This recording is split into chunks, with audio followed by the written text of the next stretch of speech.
Good afternoon and welcome everyone to the first Friday lecture for the month of April. Today's speaker is Richard Hoskins, and his title is Thucydides, Human Nature and International Politics. Please note that this presentation is also being recorded, and it will be available on the Graham School YouTube channel if you want to watch it later. Also, please be aware that you will not be able to unmute your microphones during this presentation as a courtesy to our speaker. You will be able to ask questions in the chat box. You can do so at any time during the presentation. Questions that you type in the chat box, I will keep track of, and then I will pose them to Richard at the end of the lecture during the question and answer period. During the presentation itself, as I say, all will be muted except for our speaker.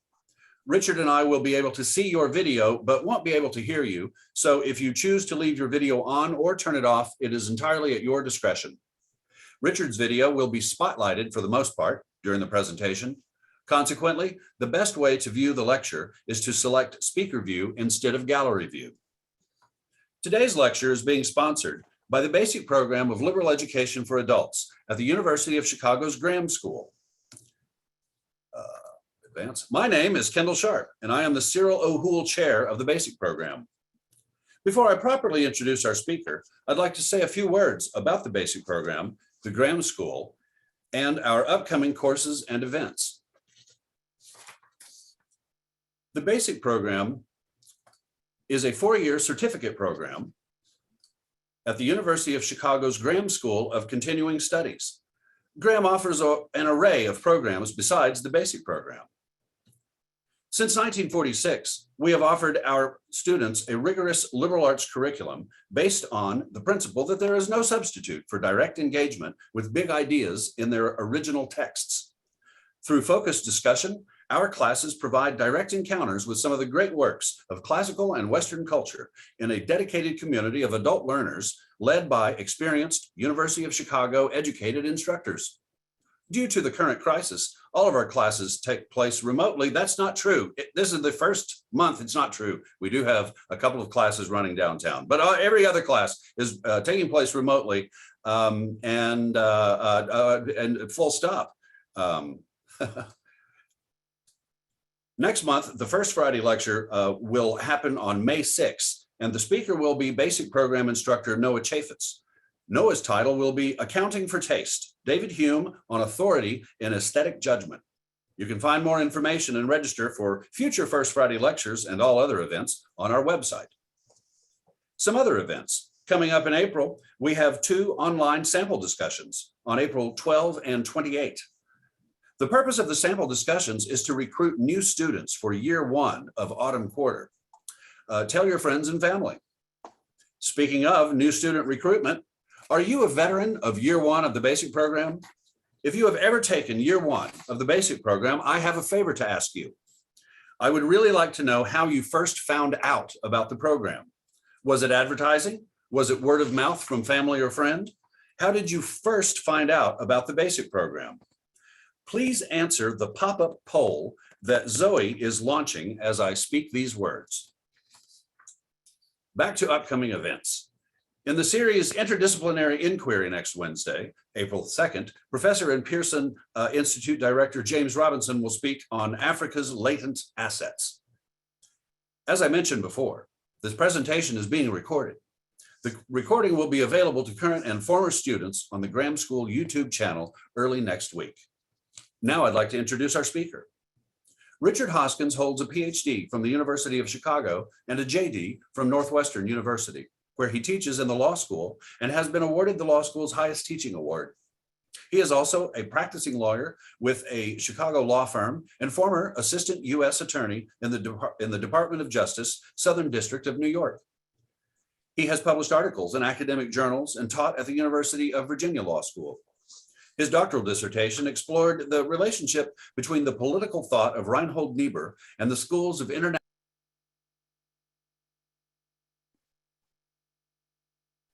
Kendall, you're muted. Did I just become muted? After Reinhold Niebuhr. Oh, how, well, I didn't touch a thing. That's That's interesting. And it's not the kitten who's asleep near the mouse. After Reinhold Niebuhr, his doctoral dissertation explored the relationship between the political thought of Reinhold Niebuhr and the schools of international relations theory, which is also the subject of a chapter he has contributed to the Oxford Handbook of Reinhold Niebuhr. His primary interests are in political philosophy and theology, US political and legal history, and European religious and social thought. Now it is my pleasure to turn things over to Richard. Thank you, Kendall. Now, I still have up on my screen this poll thing. Let's see, can I get rid of that?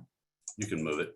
There we go. Okay, great. Thank you. And hello, everybody. Thank you for coming today and for your interest in this topic. Before I start my formal remarks, which I'm going to read in part because otherwise I'll say too much, and I don't want to do that because I want there to be time at the end for your questions and thoughts. But before I do that, I want to just tell you why briefly I chose this topic. The book itself, Thucydides, The History of the Peloponnesian War, is to me one of the most important books ever written in terms of, its influence on my own thinking. I just think it's a treasure of political wisdom, particularly in international relations. It's a book that covers a lot of things. So in limited time, I had to choose some topic within it, and I chose Thucydides' treatment of human nature. The reason for that is way back when I was in college, in those days, a year-long seminar in Western civilization was required, which I enjoyed very much. We read the great thinkers, the great books.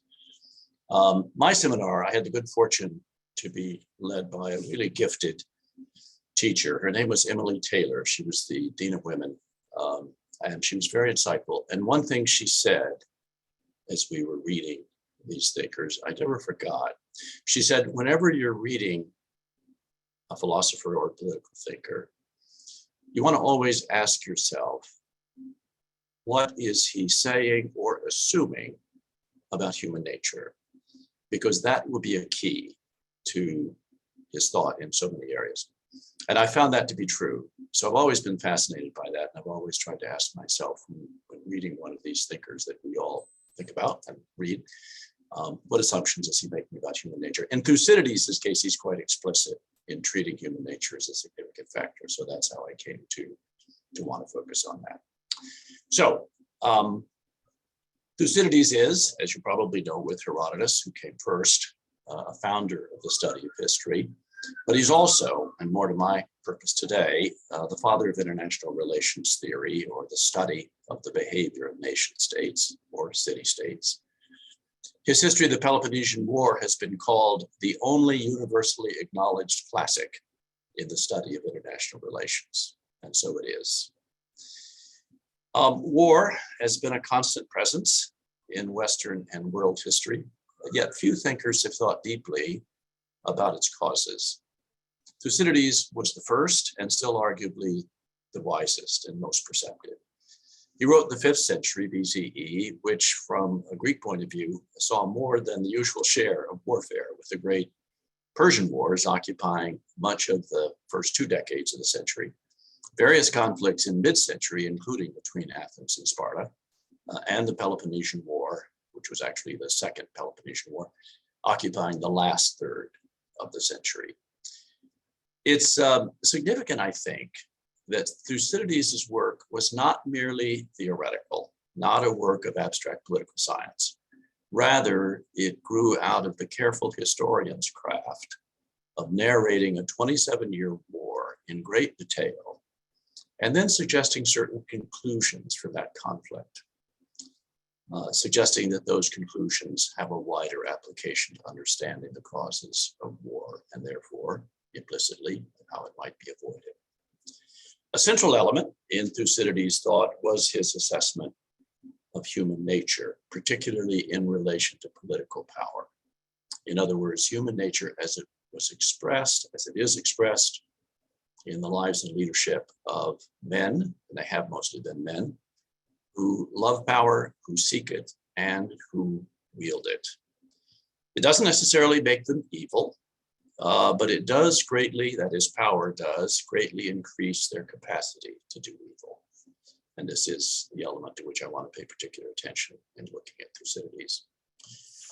Who was Thucydides? Well, he lived between about 460 and 400 BCE, which was during the Peloponnesian War. The war itself lasted from 431 to 404 BCE, 27 years.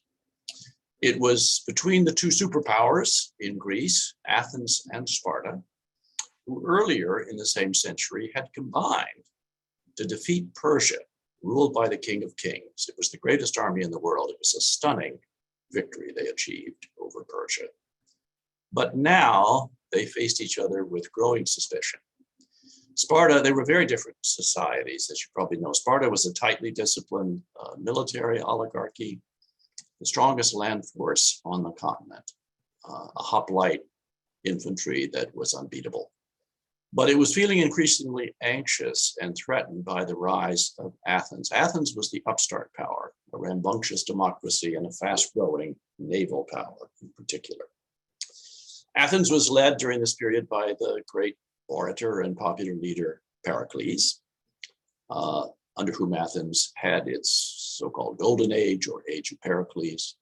He led Athens into the war, but then was himself felled in death in the second year of the war by the awful plague that extinguished perhaps as much as a third of the Athenian population. Did not strike Sparta, but did in Athens with great consequences. The war ended, the war continued for 25 years after the plague, so they kept fighting. The war ended in 404 with the defeat of Athens. But the defeat was greater than just the defeat of Athens. It was the end of the glory that was Athens, and Greece never recovered from these events. Now, by the start of the war, back in 431, both superpowers had established alliance systems. In the case of Athens, it was the Delian League, which morphed into the Athenian Empire, and they frankly acknowledged that it was an empire, consisting of most of the islands of the Aegean Sea and surrounding coastal cities in both Europe and Asia. In the case of Sparta, the Peloponnesian League, led by Sparta and consisting of city-states mostly in the Peloponnesus, but also in certain other cities of mainland Greece, including, for example, Thebes, which was a very powerful ally. So let's turn to the book. Thucydides called the Peloponnesian War in his book a war like no other, which indeed it was for the time. The two Greek superpowers who defeated the mighty Persian army and had only grown in strength since then, especially Athens, were squaring off against each other. Thucydides says there was nothing on a greater scale, either in war or in other matters. His book he called, quote, a possession for all time, saying, quote, I've written my work not as an essay, which is to win the applause of the moment, which may have been a reference to Herodotus, but as a possession for all time. Lowell Gustafson, who's written about Thucydides, wrote this. Thucydides' topic in the history of the Peloponnesian War was primarily human nature, and secondarily, a war between great powers. He would not inquire into the nature of humans by imagining republics in order to answer how people should be, which Plato would later do, but by observing how they acted in order to answer how they really are. Kind of an echo of Machiavelli, who made that point centuries later. Well, let me now go to the slides and just give you a reminder of the geography. This, of course, is Greece. The geography hasn't changed much. You see on the left-hand side, Greece coming down here from the north. The main portion of Greece we're concerned with Athens is the region of Attica, which Athens is the capital. The great big peninsula to the left is, of course, the Peloponnesus. You see the city of Sparta there. Now, the Persian Empire ruled all of Asia Minor, present-day Turkey, except for a number of cities on the coast, which were Ionian Greek-speaking, and some of which were part of the Athenian Empire. But the heart of the Athenian Empire was in the several hundred islands in the Aegean Sea that separated Greece from Asia Minor, including several of the islands we'll talk about. So that's the geographic setting. I want to begin by talking about some key passages and incidents in Thucydides' thought that have particularly influenced international relations thought. First, his justification for war. As for empire, was his triad, fear, interest, and honor. I'll come back to that a couple of times. It's a very useful triad, I think, when trying to analyze the origins of war. What he meant, of course, by the causes or the justifications for war was not the immediate or precipitating causes. There were immediate precipitating causes in the Peloponnesian War. There was a battle in Potidaea. There was the Megarian decree. There were some immediate things. But he wanted to get beneath that. And Thucydides said the overall longer term cause of this war was Sparta's fear of the rising power of Athens. The immediate causes were less important than that. You can do this experiment yourself. I've done it. Every war I've been able to look at in any detail in history, and I've always asked myself, what's the cause of it? It pretty much always turns out to be some combination of fear, interest, and honor. Those are admittedly fairly broad terms, but they do have boundaries on them. And I'll come back to them, as I said.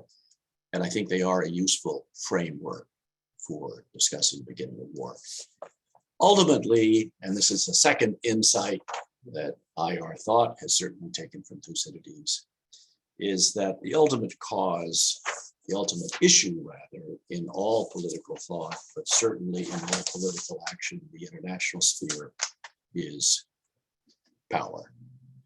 On the eve of the war, there was a big debate in Sparta over whether to declare war, in effect, on Athens. And it happened, we're told by Thucydides, that at that conference there was an Athenian present, and he gave a speech. And here is an excerpt from the speech. I hope I can see, I'm getting some pictures on the side, so I hope I can see what I've written on the screen. Here's what the Athenian said, referring to and really defending the Athenian Empire. He said it was not a very remarkable action or contrary to the common practice of mankind if we did accept an empire that was offered to us. By the way, he's referring to the fact that after the end of the Persian Wars, there was, of course, great fear that there would be further Persian wars.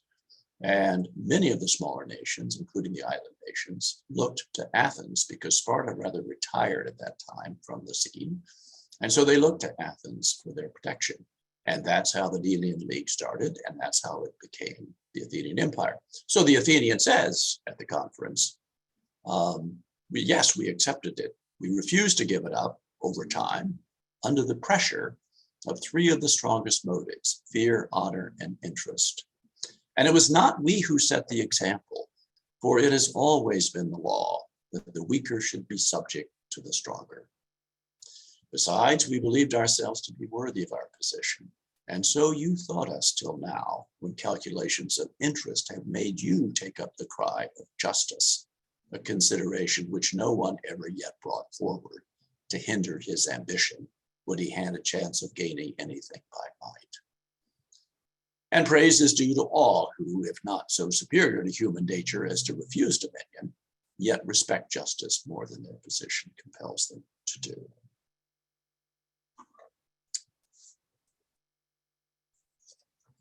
So that sets the stage for Thucydides' understanding and Athens' understanding and justification for its own empire. And as I say, they admitted that it was an empire and they defended their keeping of it when it changed over the decades, from the end of the Persian War into the Athenian Empire, by the fact that as time went on and they gained more and more power, they wanted to keep it and they thought it was in their national interest to keep it. This was what the Spartans were watching. This is what they feared. And Thucydides argued it was this underlying fear of a status quo power like Sparta, watching with anxiety the rise of a new naval and economic power, Athens, that caused them finally to declare war, which they did in 432, the year before the war actually started. A couple of other passages I want to discuss. The Mytilene debate, I probably won't have time to go into this. I may if I have time at the end. But I highlight it now simply as an example of how sometimes the Athenian assembly, which was very democratic and wielded a lot of power, and so therefore when Thucydides talks about the corrupting ability of power, he meant not just the leaders, he meant at times the Athenian assembly, because they had a lot of power. But they didn't always abuse it. And the Mytilene debate is an instance of when they actually did do the right thing, did do something that was just and lenient. But interestingly, they did it only because the argument for justice, the argument for leniency, was able to piggyback on a particular argument of national interest. And as I say, I may come back to that if I can, but that's typical. And that's what Thucydides argues, that it's not that justice is always absent from the calculation of national interest.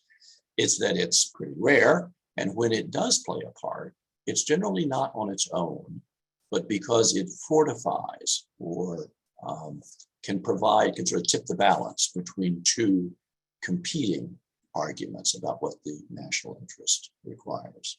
So that's the Mytilene debate. That's all I can say about it right now.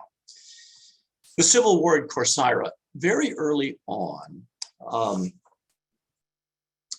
actually just before the war began, not long before the war began, one of its triggering events was Corcyra.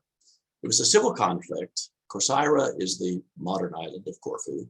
It's in the Ionian Sea off the northwest corner of Greece. In what turned into a civil war, there were forces there in Corcyra that favored oligarchy and thus were allied with Corinth and Sparta. Corcyra was actually a colony originally of Sparta. But there were also inside Corcyra democratic forces who were friendly to Athens, and so they were struggling over who was to rule the island of Corcyra. Thucydides' description gives us an analysis and a description of the civil war that developed between those two forces in Corcyra, and in which the Athenians got involved in a marginal way. And the point I'm making right now, and the reason I wanted to mention Corcyra, is because of the really vivid description that Thucydides gives of what happens when, as I say on the screen, the thin veneer of civilization is stripped away by a civil war to reveal human nature in its basest form, and the effect that has on reason and on language. And remember that Thucydides is quite aware that the Peloponnesian War that's about to begin is itself a civil war among the Greeks. Here's what Thucydides says. In the confusion into which life was now thrown in the cities, human nature, always rebelling against the law, and now its master, gladly showed itself ungoverned in passion, above respect for justice, and the enemy of all superiority. The sufferings which revolution entailed upon the cities were many and terrible, such as having occurred and will always occur as long as the nature of mankind remains the same. War takes away the easy supply of daily wants, and so proves a rough master that brings most men's character to align with their fortunes. Revolution thus ran its course from city to city, he means in Corcyra, and the places which it arrived carried to still greater excess the cunning of their enterprises and the atrocity. I'm going to read this from my text in front of me because I'm having trouble with the little pictures on the side, seeing everything. So I'll read it from the text that I have in front of me. Revolution thus ran its course from city to city, and the places which it arrived carried to a still greater excess the cunning of their enterprises and the atrocity of their reprisals. Words had to change their ordinary meaning and to take that which was now given them. Reckless audacity came to be considered the courage of a loyal supporter. Prudent hesitation became specious cowardice. Moderation was held to be a cloak for unmanliness. Ability to see all sides of a question was treated as incapacity to act on any. Frantic violence became the attribute of manliness. Oaths of reconciliation only held good so long as no other weapon was at hand. The cause of all these evils was the lust for power arising from greed That's the description he gives of some of the awful things that happened during a civil war. This was Corcyra, but it was to be a perfect prelude to what was to happen in the Peloponnesian War. All right, let's shift gears now for the moment away from Thucydides and more to the modern discipline of international relations study, because my purpose is to show the connections between the two. We call Thucydides the father of international relations thought. Who did he influence? Well, as you can see on the screen, it's a pretty impressive group of people who acknowledged the influence of Thucydides on the way they looked at war and the way they looked at human nature. Plato, who read him, Machiavelli and Hobbes, who were considered the other two of the triumvirate of the founders of international relations thought, very much were influenced by Thucydides. Thomas Hobbes did a translation of Thucydides, which is still considered quite a good translation. Montesquieu, David Hume shared very much Thucydides' view of human nature. Rousseau had a very different idea of human nature, so he didn't agree with Thucydides, but he formed his views largely in opposition to or in response to him. Two of the American founders, John Adams and James Madison, were particularly well read in Thucydides and shared very much his view about human nature and how we need to design a democratic government to check against the evils of human nature. Clausewitz, the German war theorist, E.H. Carr, Reinhold Niebuhr, the founder of what came to be called Christian realism, Hans Morgenthau, who's the most important founder of modern realism in international relations, and then some people who were not so much thinkers as actors, General George Marshall, General Colin Powell, Raymond Aron, of course, the French intellectual, George Kennan, Kenneth Walsh, John Mearsheimer at the University of Chicago. It's a long list, there are others, but this gives you some idea of why Thucydides is called the father of international relations. As with so many of the Greeks, it's not that all his answers were agreed with by everyone, although they were agreed with by quite a few. It was that he raised the right questions, the questions that these people and others have asked. What is the study of international relations, and why is Thucydides important to it?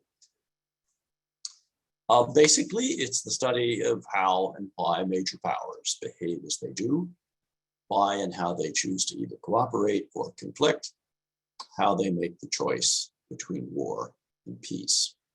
There's some terms that are common to both Thucydides and modern international relations thinkers.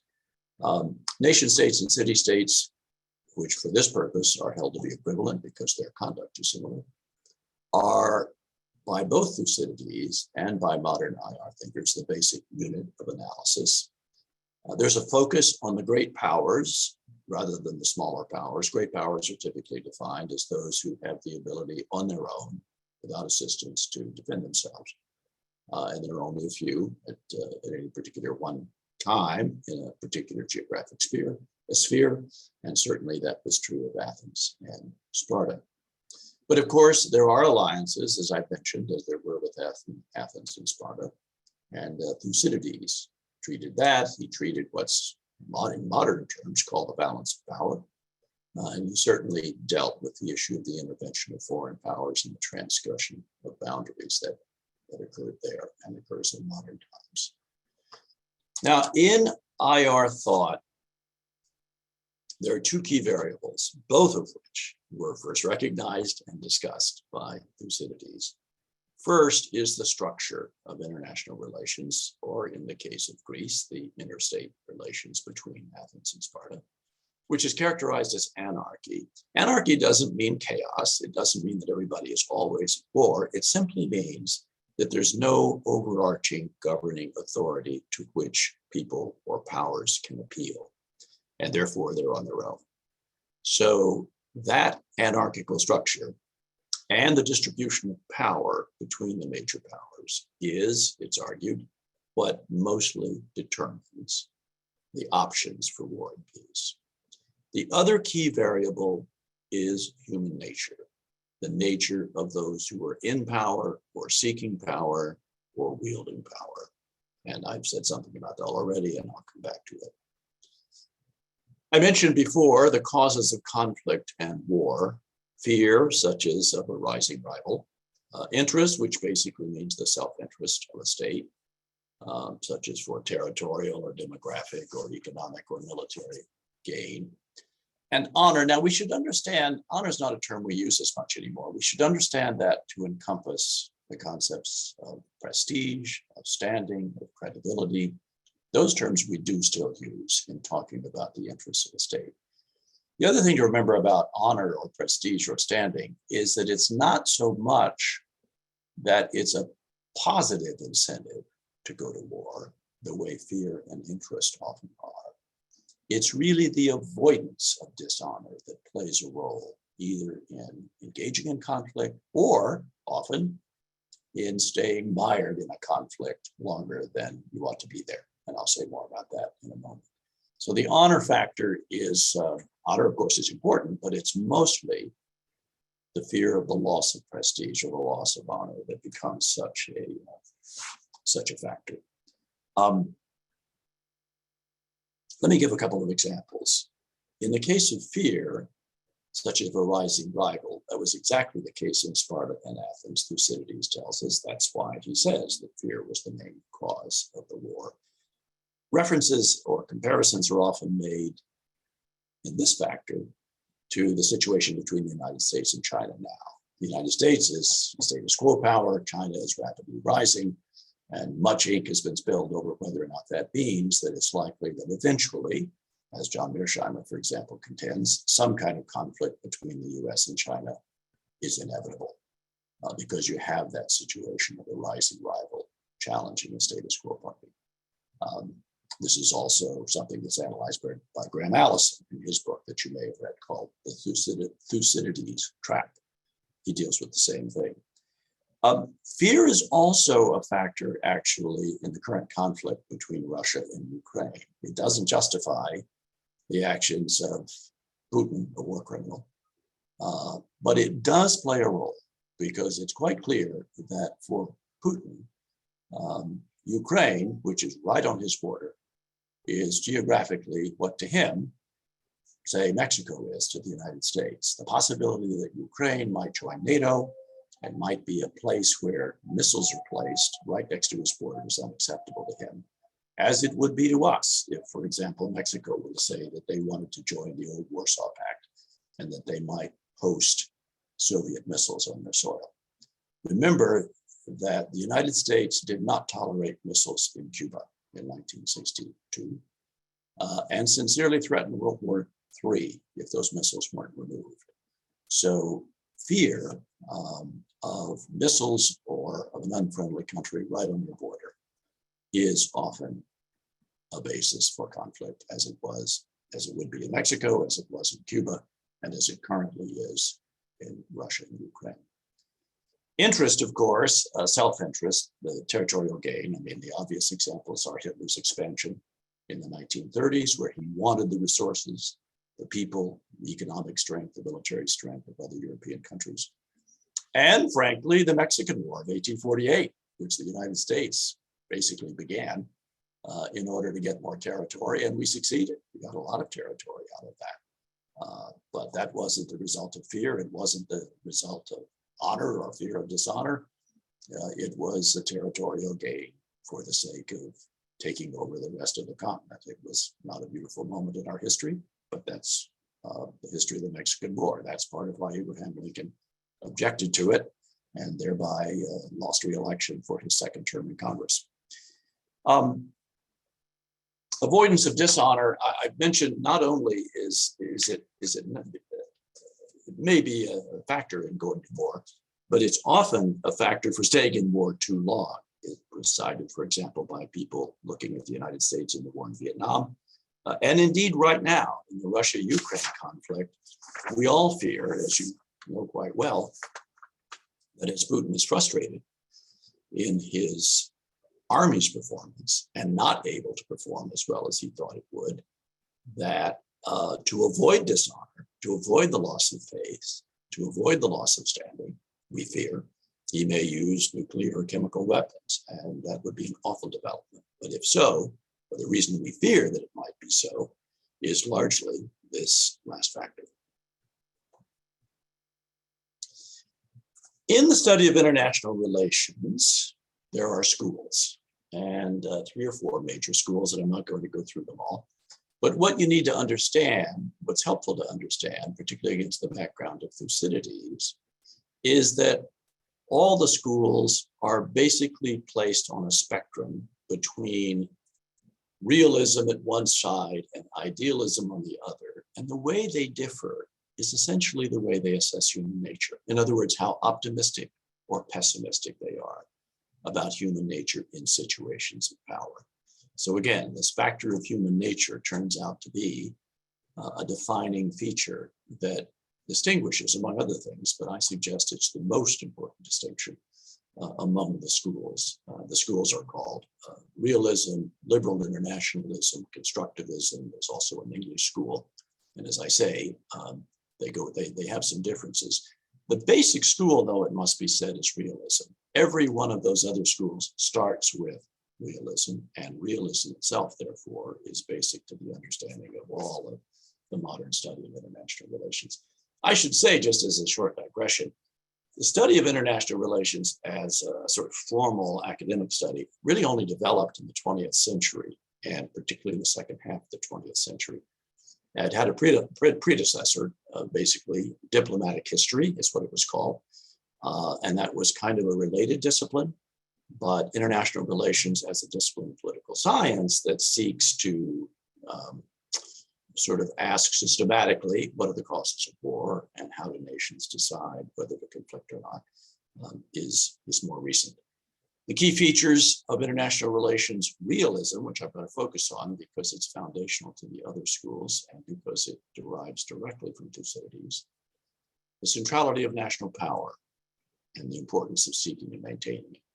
Anarchy, I've mentioned, the structural anarchy of the international system, which means that each country is on its own, which causes it to be obsessed with relative power. And so right now, for example, even though our military strength is much greater than that of China, nonetheless, we get very nervous because relatively they're rising much faster than we are. The security dilemma, something that was recognized long before the 20th century, but we now give it a name, security dilemma, is basically the phenomenon that if you're one country looking at another country in an anarchic system, and that other country is building up its military strength, and they think they're doing it to defend themselves against a possible challenge from you, to you, that looks like it's offensive, not defensive. And so you build up your own strength, which you think of as only defensive, but that encourages the other side to see that as offensive. In other words, it's extremely difficult, if not impossible, in most cases, to distinguish between offensive and defensive military hardware and military tactics and strategy. And so it leads often to arms races. Human nature, of course, realism has a pretty pessimistic view, not completely, but it stresses the will to power as an ineluctable feature of human nature. And so as a result of all these things, there's a big focus on national survival and national security as the central focus of realism as a school of international relations analysis. Justice or leniency or mercy, it's still there, but it tends to be subordinated or even eliminated in favor of the national interest. Now, notice what realist principles are not about. If international politics is about power and about preserving the national interest and national security defined in terms of power, then it's not, or at least not primarily, about transforming the world, not about being the world's policeman, not about making the world safe for democracy, not about choosing friends or enemies of foreign nations based on our moral approval or disapproval of their domestic politics. In short, it's not primarily about an American mission to convert the world to American values.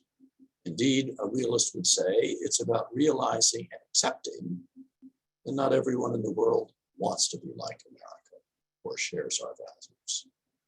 To make that point, let me read a statement, often quoted by realists, made by John Quincy Adams as Secretary of State. He was one of our greatest, if not our greatest secretaries of state before he was president. He was secretary during the time of James Monroe. He was basically the author of the Monroe Doctrine. Here's what he said John Quincy Adams, as Secretary of State, in a speech to Congress on July 4th, 1821. He said, and I quote, "America goes not abroad in search of monsters to destroy. She is the well-wisher to the freedom and independence of all. She is the champion and vindicator only of her own." Now, of course, Adams knows that America in the decades to come, as it becomes stronger and stronger, may well be tempted to go abroad in search of monsters to destroy. So when he's saying that America does not do that, he's suggesting that America should not do that. That is the realist point of view. At least realists are very cautious about that as a motivation for going abroad and engaging in potential conflict. Hans Morgenthau, I mentioned, is the most important classical realist in the history of the discipline. Let me give you some quotes from his wonderful book, Politics Among Nations. Politics Among Nations, Thucydides is the one acknowledged classic in international relations study. Morgenthau's book is the one acknowledged classic textbook in the study of international relations. It was published in 1948. Even I studied it in college. It's been reprinted many times. It's still in print today. It's a very important text. It's called Politics Among Nations, the Struggle for Power and Peace. And here are some of the things he says. International politics, like all politics, is a struggle for power. Politics, including international politics, is governed by objective, consistent laws and patterns of human behavior, which are grounded in human nature. And human nature has not changed since the early civilizations of China, India, and Greece. Thucydides could have written that sentence. The master key to international relations, both its practice and its study, is the concept of national interest defined in terms of power, chiefly military and economic power. And finally, interest in the context of international politics means the self-interest of the nation or the national interest. And I've already summarized for you the negative side of this, what realist principles are not about. So that's the distinction. That's the argument that basically realists make, and most of it comes from Thucydides.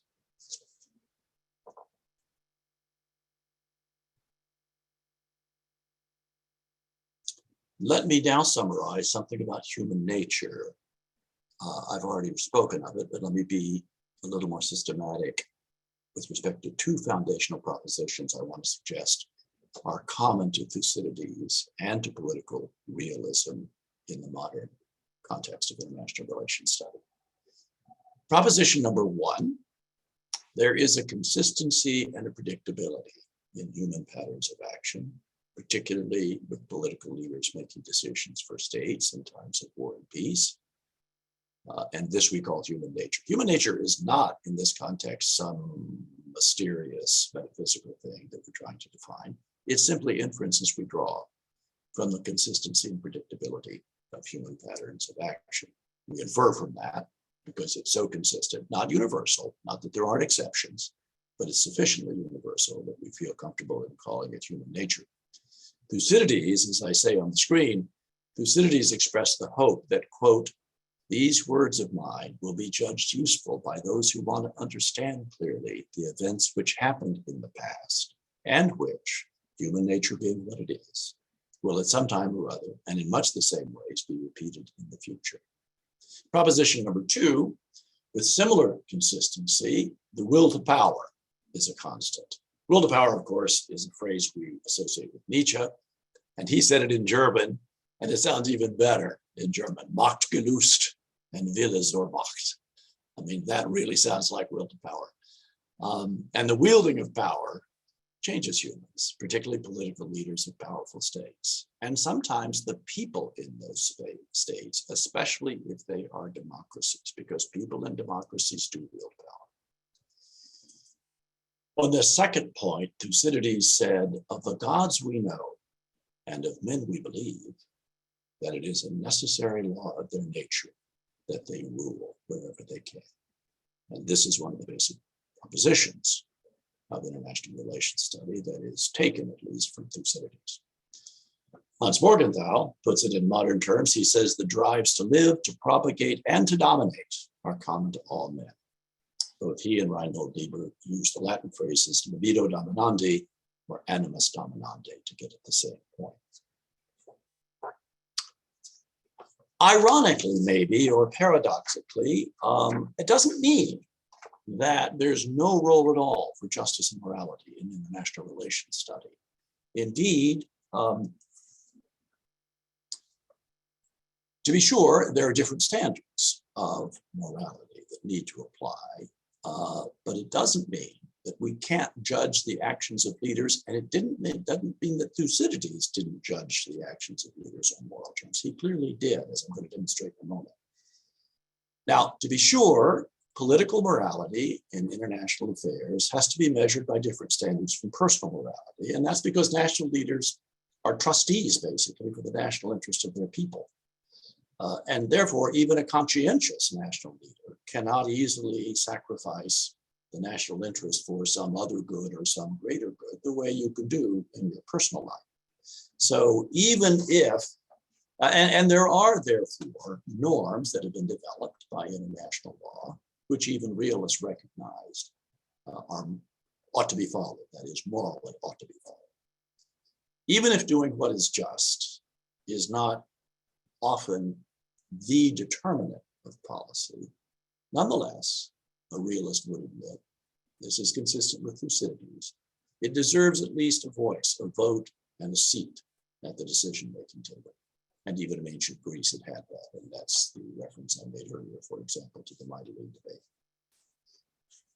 Morgenthau said, every person by virtue of his human nature not only seeks to know what the social world is about and to act accordingly. Yeah, I was not sure I was reading it right. Let me do it again. Every person, by virtue of his human nature, not only seeks to know what the social world is about and to act according to his knowledge, but he or she also reflects and renders judgments on his social actions and of his existence in society.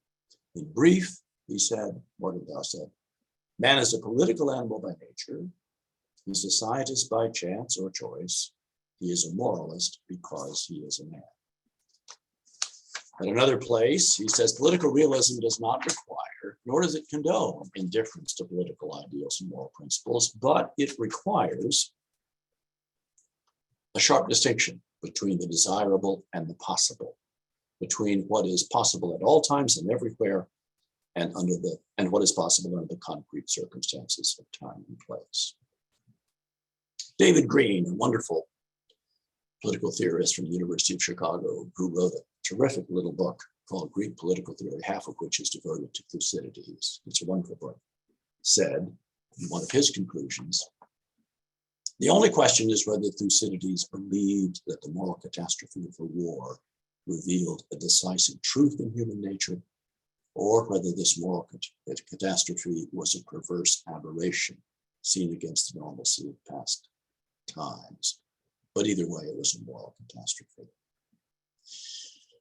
Now, in conclusion, let me get rid of this for a moment. I'm going to read you portions of the Melian Dialogue because it goes directly to this question of both realism and the existence, nonetheless, of moral judgment, even within realism. Let me set up for you the situation a little bit. It'll take me about 5 minutes to read the dialogue and then I'm done, but I think it's worth doing. So let me give you first the background. It was 416 BCE, so right in the middle of the 27-year war. Melos was a tiny island in the Aegean Sea surrounded by members of the Delian League, in other words, the Athenian Empire, of which it was not a member. It was determinedly neutral, Melos was, in the Peloponnesian War, and had been so since its start 15 years earlier. Athens was very unsatisfied with this neutrality because they were concerned that it would make Athens look weak in the eyes of the many surrounding islands who were members of the empire. And so Athens was determined to persuade or bully Melos into becoming an ally of Athens. Hence, when the Athenian navy of 38 ships landed on the island, the tiny island of Melos, it sent an embassy of diplomats to meet with elders of the people of Melos. Thucydides tells us what they said on each side. Now, before I read you what they said on each side, let me just tell you what happened afterward. The events in Melos was followed by the Athenians' greatest single blunder in the 27-year war, namely the disastrous 2-year Sicilian expedition where they went to Sicily. This was the invasion of Sicily to fight against Spartan allies there, particularly Syracuse, which was ironically a democracy. But the Spartan allies weren't challenging Athens. It was at the initiative of Athens that they went to Sicily, and it turned out to be a terrible blunder. The Athenians' loss of life and treasure in Sicily was truly devastating. It was a tragic instance of hubris by an overconfident great power. Imperial overreach, we might call it in modern terms. It was a loss from which Athens never fully recovered. And it led eventually to their defeat by Sparta in 404. It was a sad ending for the great city-state of Athens. So in a sense, Thucydides suggests what happened in Melos was illustrative of the loss of any semblance of a moral compass in this war, and it was the beginning of the end for Athens. Now, let me read you then portions of the dialogue, and then I will conclude.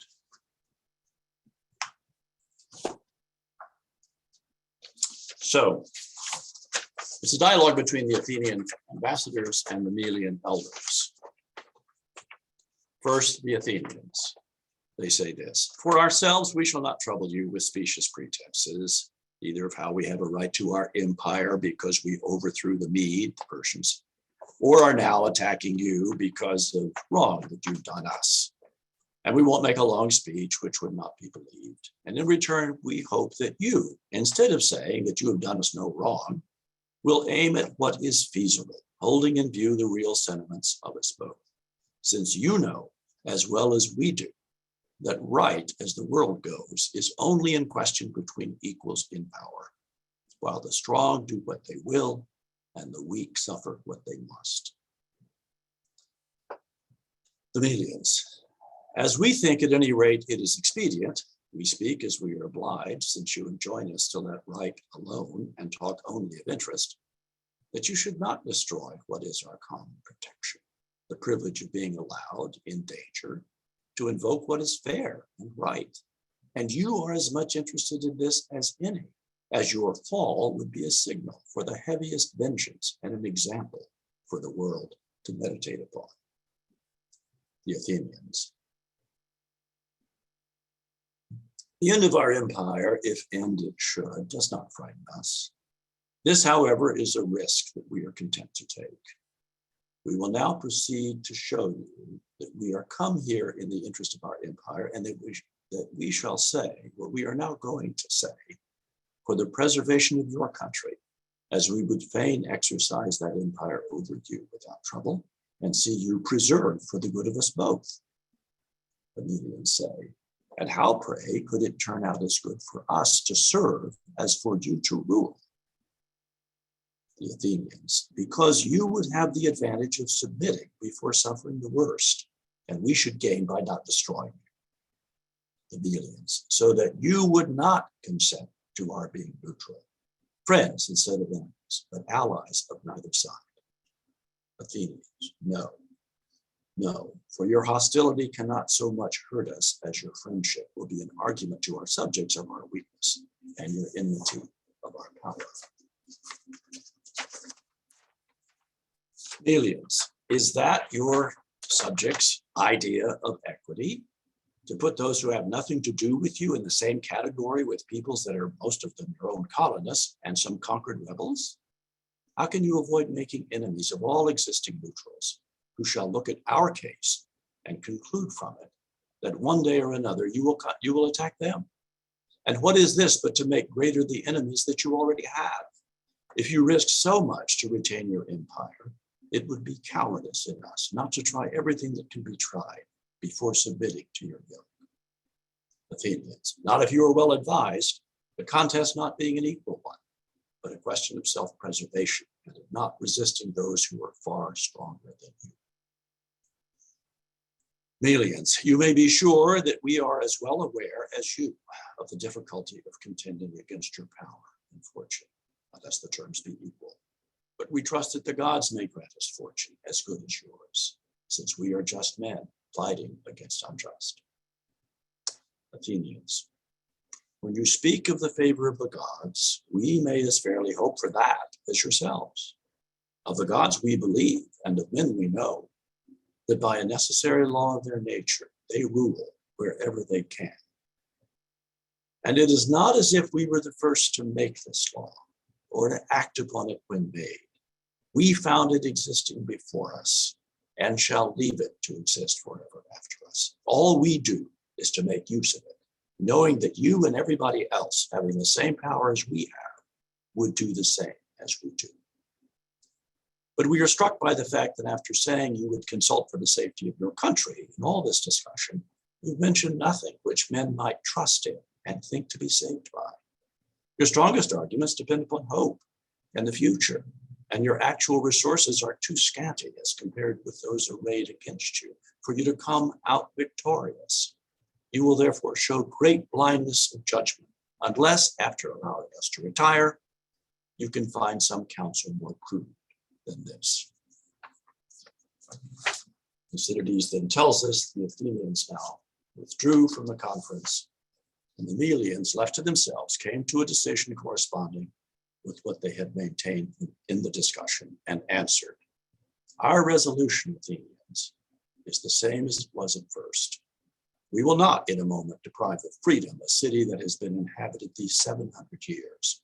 If we put our trust in the fortune by which the gods have preserved it until now, and in the help of men, that is, the Lacedaemonians, and so we will try and save ourselves. Such was the answer of the Melians. The Athenians now departed from the conference and said, well, you alone, as it seems to us, judging from these resolutions, regard what is future as more certain than what is before your eyes, and what is out of sight in your eagerness as already coming to pass. You will be most completely deceived. I'll now read the final paragraph of that chapter. Thucydides is still speaking to us. The Athenian envoys now returned to the army, and the Melians, showing no signs of yielding, the generals at once betook themselves to hostilities and drew a line of circumvallation around the Melians. Portions of the Athenian army stayed on and besieged the place. The next winter, reinforcements arriving from Athens, the siege was pressed vigorously, and some treachery taking place inside, the Melians finally surrendered to the Athenians, who put to death all the men and sold the women and children for slaves, and subsequently sent out 500 colonists and inhabited the place themselves. That's the end of what Thucydides says. I will just conclude by saying, if the account of the Melian Dialogue puts you in mind of certain events that have taken place in the last 5 weeks in Eastern Europe, with between two very unequal powers, one the aggressor, Russia, and the other the victim, Ukraine. If this puts you in mind of that, it is, I suppose, a kind of tribute to the timelessness of Thucydides and to unchanging human nature and its capacity for evil in the misuse of power.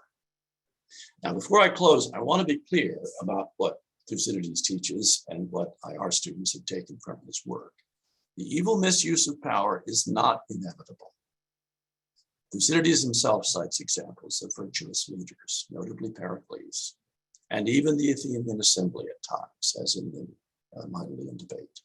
And he himself exhibits an unmistakable, although implicit, ethical orientation against injustice. But we are mistaken, Thucydides would say, to take such examples of virtue as the norm or to be expected in all or even in most cases. Never take human goodness for granted, especially in those who have much power. That at least is the realist view, and they got it from Thucydides. That's all I have. Thank you. Thank you very much, Richard. Where am I? There I am. Thanks, Richard. That was a great talk. And let's see here. There's one more question here that I'll have to harvest off. Let's see. We have a number of questions. Let's take them from the top. David Robin asks, my question for Richard, Is there a translation of Thucydides that you would most recommend? What do you think of the landmark Thucydides? The landmark is what I would recommend. The landmark actually does use the traditional translation. It's not itself a new translation. Here it is. But it's a wonderful book because you do need some help on the geography. You do want to follow some of the battles and some of the back and forth. And so, yes, absolutely. The landmark Thucydides, published by whoever published it. That's the one you want to get. Thank you, Richard. I think it's the Free Press. Hmm. David Yamada asks, question for Richard, can the concept of humiliation be introduced as a severe form of dishonor in Thucydides' framework? I'm thinking of the Treaty of Versailles and post-World War I Germany. Yeah, that's a very interesting question. Yes, I think there's no question. I mean, the way Hitler, and not just Hitler, used the Versailles Treaty and provisions in the treaty that probably did go too far and were unjust, and did therefore result in humiliation to Germans, and not just Nazis, but to other Germans in good faith, absolutely could be analyzed in terms of dishonor, and clearly was used then by Hitler as a basis for what happened thereafter. So yeah, I think that's a good example. Thank you. Stephen Locascio says, not a question so much, he would love to get a snapshot of slide 6 during the Q&A. I'm not sure that's possible. I think they'll all be available. But yeah, if you'll email me, rjh1@uchicago, I'd be happy to send to you, but I think they'll all be available. And RJH1. All right. And I will, there we are.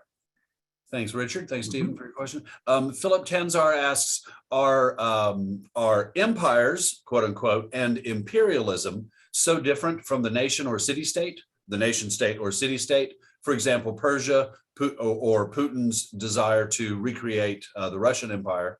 Are they so different as to require modification of the model to accommodate a sovereign power without stable borders? Yeah, I would say no major modifications would be necessary, because an empire, of course, treats itself as if for this purpose it were one nation state, just like a city state for this purpose acts the same way. So we call it a nation state. That's our basic modern unit. But throughout most of history, as you know, the norm has not been nation states, it's been empires. And in ancient Greece, it was smaller units, city states. So whether it's city states, nation states, or empires, assuming it's a stable empire with a strong center, then I think the analysis would be essentially the same.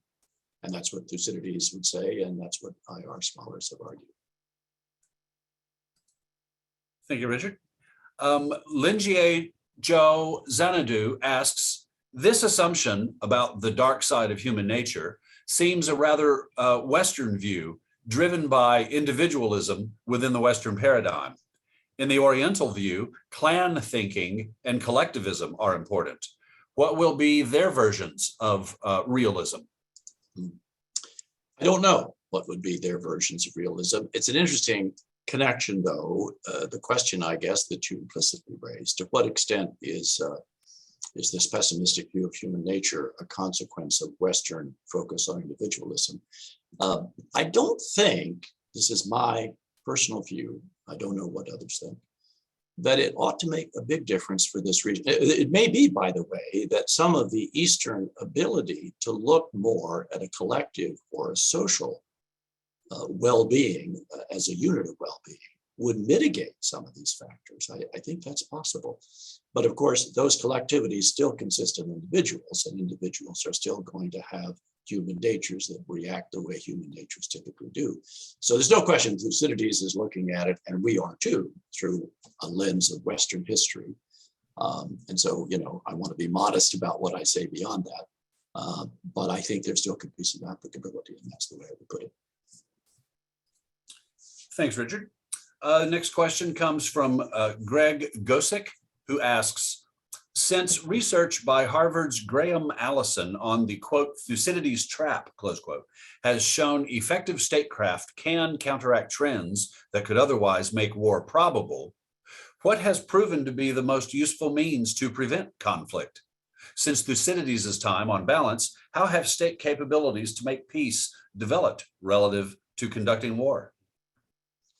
Yeah, well, that's a big question. First of all, I want to say Graham Allison's book is worth reading. I hope if you haven't read it, you might look at it. What Graham Allison does is he looks at sort of case histories throughout history of what he refers to as the Thucydides trap is exactly, and it's one of those dramatic titles that maybe his publisher gave it, but what he's getting at is that there is an increased risk of war whenever a status quo power, such as Great Britain in the 19th century or the United States in the 21st century, is challenged by the rapid rise of an upstart power that's looking like it could at some point overtake the status quo power, such as Germany in the beginning of the 20th century and China at this point in the 21st century.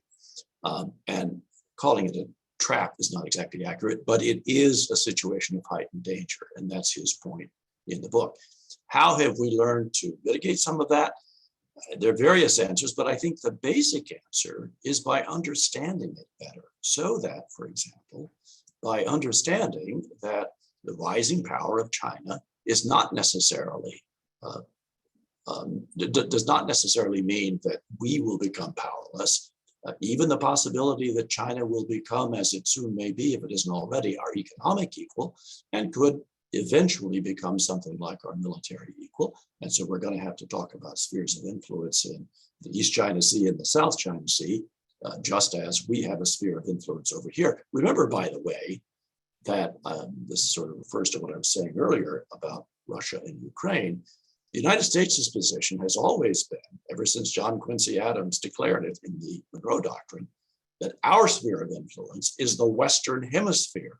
That's a pretty big sphere of influence. So we shouldn't be surprised that countries like China in the East China Sea or the South China Sea, or Russia when it comes to Ukraine, also want their own sphere of influence. Doesn't mean it's right, doesn't mean we're right either. It means we have to deal with these things. So I guess my fundamental answer is the best way we've been able to accommodate it, if we have, and I think we have made some progress, and our hope for the future lies in understanding these dynamics, understanding the ego that goes into it, understanding that one can take a broader view and can avoid war by paying attention to fear, interest, and honor, and manage them in such a way as to maintain peace. And the more understanding we can have the dynamics of what leads to war, the better chance we have of avoiding it.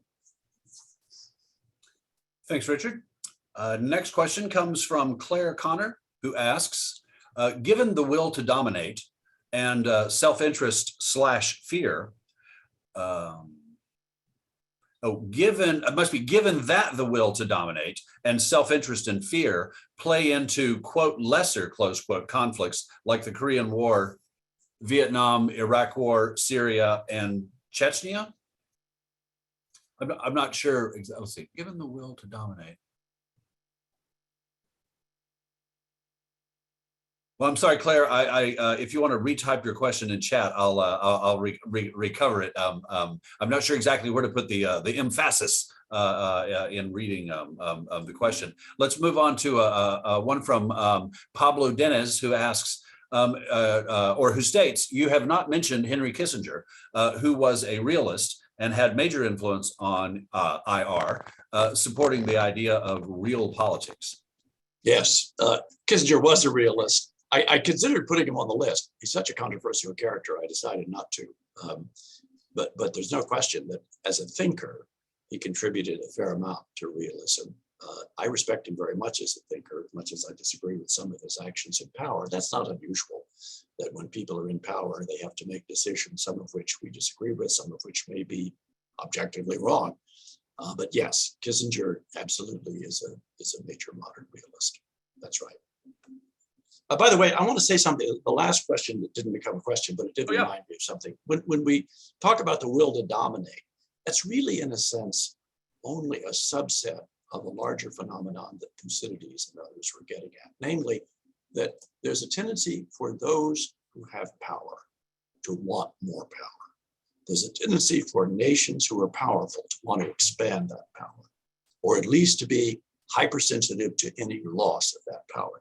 These are phenomena that you don't see nearly as much in less powerful countries, but you do see them in the great powers. This is why realism and international relations tends to focus on the major powers, because they tend to behave differently because they have power. And one of the ways they behave differently is to want more power, because to them that's a defensive thing, because to them it's like not losing power, but they want more. So the will to dominate is really an example of that desire for more power, mostly out of what leaders believe are well-intentioned concerns about national security. Thank you, Richard. Next question comes from Marilyn Hawkins, who asks, where do ancient and or modern religions fit into the lust for power? Well, religion, one way to consider the relationship between religion and politics broadly is that religion can have a multiplier effect for either good or evil. Religion most often is enlisted not as a primary reason for acting or restraining from acting, but as, rather like the consideration for justice I was talking about earlier, rather as a supplement or an additional factor, or to use Defense Department terms, a multiplier, a force multiplier. And that could be for good or evil, and it's been for both. I don't agree with those who think that religion has been a net negative force in history, but on the other hand, there's been a lot of that, and religion can be used that way because it is a force multiplier, because people who are convinced that they're doing what they're doing because God wants them to do it are very difficult to dissuade and very difficult to reason with. And this is what is consistently a problem. I mean, you want to say to such people, a lot of people in history have thought God was telling them to do things, and they got God wrong. So even if you believe that there's a God who wants to direct human affairs, humans seem to be getting conflicting signals. So I think the role of religion, positive or negative, is the best way for me to understand it, or for me to suggest you might think about understanding it, is as this force multiplier. Not itself so much an independent variable, but a really important dependent variable. Thanks, Richard. The next question comes from our own Noah Shafitz, who asks, thanks very much for this talk, Richard. I learned a lot from it. In the passage that you quoted early on from Thucydides' account of the Corcyrian revolution, Thucydides draws an opposition between human nature and the law. Quote, human nature, always rebelling against the law, and now its master, gladly showed itself ungoverned in passion, close quote. In the larger context, he seems to be saying that just about all existing restraints on violence failed during the revolution. The law, considerations of what is just and honorable, religion, ties of blood, and so forth. So human nature seems to be restrained by these things in ordinary times. In the absence of their influence, our passions are liable to motivate us to do serious harm to one another. I'm tempted by the view that it's also in our nature to devise and value these restraints on our passions and to abide by them. Why do you think Thucydides draws the line between human nature and what restrains our passions where he does, with nature on one side and the restraints on the other? Is he right to do so? I like your summary, Noah, of what you said in the early part, and I agree with that. I also agree with the observation that up to a certain point, human nature tends to be a promoter of justice, a promoter of leniency, a promoter of pro-social conduct. But when things get very stressful, and particularly when a threat occurs, and what is perceived as a threat to one's survival or the nation's survival, and those threats can be easily exaggerated, but when they are nonetheless felt to be there, then it does seem, as Thucydides suggests, and as I think you were suggesting, that human nature can then go into reverse and can be a factor that magnifies the fear and magnifies the perception of threat, and thus becomes itself a reason why restraint falls away, and restraint is completely abandoned in favor of the baser side of human nature. And I think that is what Thucydides was observing in Corcyra, And that's exactly what he later observed in the Peloponnesian War, of which the Corcyra episode was the prelude. Thanks, Richard. The next question comes from Bert Lyons, who asks, or rather states, I recall Hannah Arendt saying she thought there was no such thing as human nature. Not sure what she intended, but I think that focusing too much on human nature diminishes interests in situations. Yeah, and I want to say, I think human nature is a concept that one has to be really careful with. And that's why I tried to say at one point, I didn't have time to say more, but all we mean, and I think all Thucydides means, and certainly all modern thinkers mean, by human nature, is simply the observed patterns of human behavior. Now, those observed patterns can change, and over time, to some degree, they have changed.